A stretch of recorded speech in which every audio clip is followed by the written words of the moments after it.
नमस्कार। आज मैं फेसबुक लाइव के माध्यम से आप लोगों से रूबरू हो रहा हूं। रूबरू होने का विषय है युवाओं की झारखंड में स्थिति। झारखंड में युवाओं की स्थिति इतनी खराब हो रही है, नौकरी, शिक्षा, रोजगार के मामले में यहाँ पे नौकरियों का अभाव है, शिक्षा की भी अच्छी व्यवस्था नहीं है। शिक्षा के लिए लोग बाहर जाना पड़ता है और उसके बाद उनको जो नौकरी मिलनी चाहिए उसका भी यहाँ पे व्यवस्था नहीं। तो इन सब कारणों से युवाओं का पलायन बहुत बड़ी संख्या में भारत के दूसरे राज्यों में हो रहा है और बाहर भी जाते हैं। इन सब स्थितियों से बचने के लिए झारखंड सरकार को जो उपाय करने चाहिए थे, झारखंड की सरकार का जो कर्तव्य बनता था, उस कर्तव्य का पालन करने में वो सर्वथा विफल रही है। जब हम युवाओं का जिक्र करते हैं तो हमारे दिल में क्या आता है? युवाओं की शक्ति, युवाओं का ताकत, युवाओं का उमंग, युवाओं में जोश।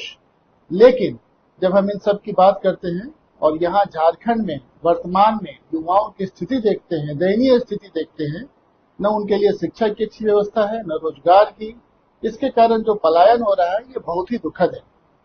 आपको मैं बताना चाहूंगा कि यहाँ पेपर लीक की भी इतनी बड़ी समस्या है कि नौकरियां बेच दी जाती हैं, प्रश्न पत्र लीक कर दिए जाते हैं और छात्र जो है वो सारे साल पढ़ता है, उसके जो अभिभावक हैं वो पढ़ने की व्यवस्था करते हैं, लेकिन उनकी पढ़ाई लिखाई व्यर्थ जाती है जब उनको पता चलता है कि पेपर लीक हो गया है और नौकरियां बेच दी गई है और जिनके लिए वो सालों साल तैयारी करते रहे, जो उनका सपना था, वो सपना कभी पूरा नहीं हो पा रहा है। ऐसी स्थिति आप याद करिएगा, राजस्थान में जब पहले कांग्रेस की सरकार थी, अशोक गहलोत उसके मुख्यमंत्री थे, तो उस सरकार में रिकॉर्ड 16 बार पेपर लीक हुआ।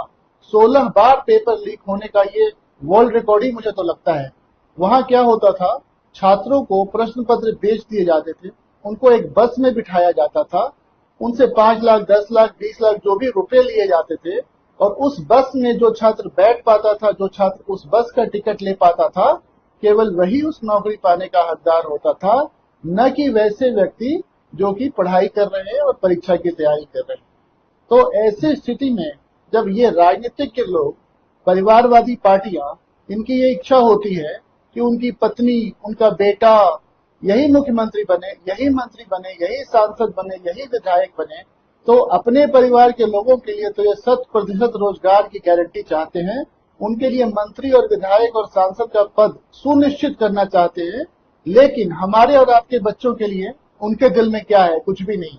हमारे और आपके बच्चों के लिए उनके दिल में कोई भी चिंता नहीं है, उसके लिए वो बिल्कुल भी प्रयास नहीं करते हैं। वो उनका बस इतना ही इच्छा होता है कि इनकी नौकरियां बेच दो, इनसे पैसे कमा लो और हमारी पत्नी को किसी तरह मुख्यमंत्री बना लो। आपको याद होगा, झारखंड परिवारवाद की पराकाष्ठा का एक उदाहरण है।